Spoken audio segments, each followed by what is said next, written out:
Archbishop Vigano, "Here is what the Pope's ambiguous statements are doing to the Church.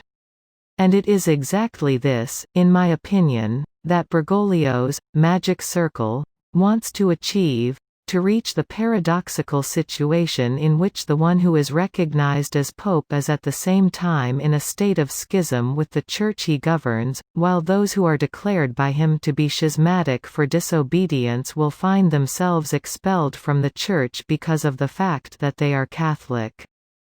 Friday, October 23, 2020, 10:29 a.m. Eastern Standard Time. By Archbishop Carlo Maria Vigano.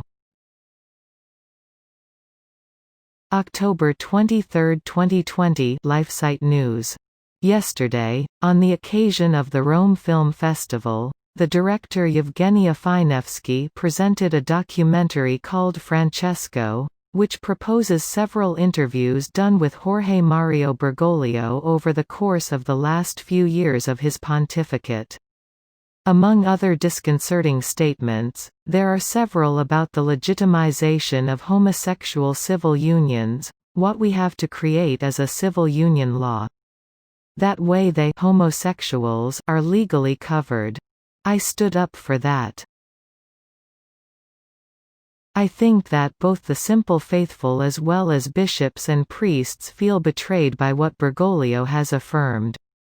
It is not necessary to be theologians to understand that the approval of civil unions is in clear contradiction of the magisterial documents of the Church, including recent ones.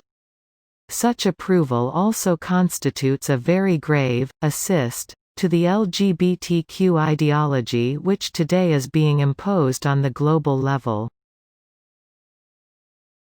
In the coming days, the Italian Parliament will be discussing the approval of the so-called Zan law, against so-called homophobia, proposed by the Democratic Party (PD).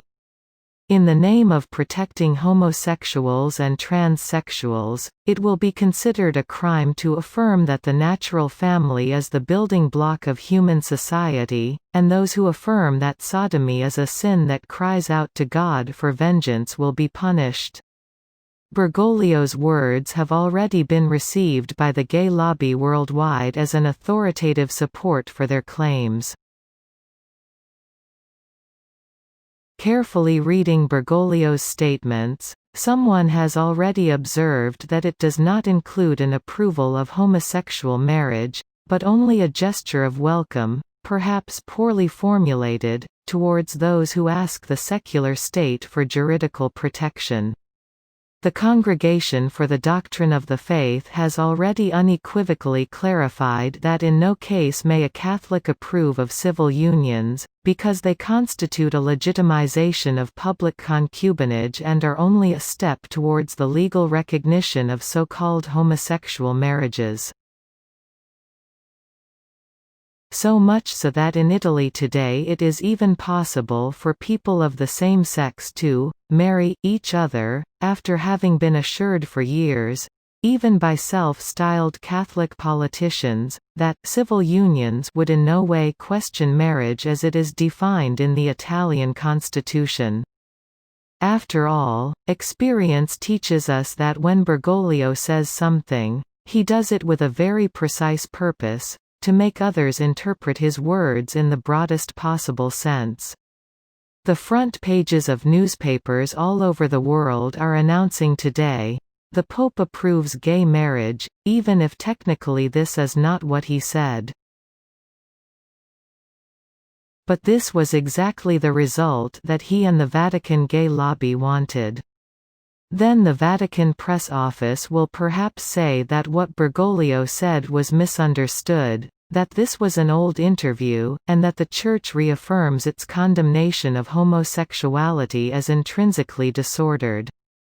But the damage has been done, and even any steps backwards from the scandal that has been stirred up will ultimately be a step forward in the direction of mainstream thought and what is politically correct.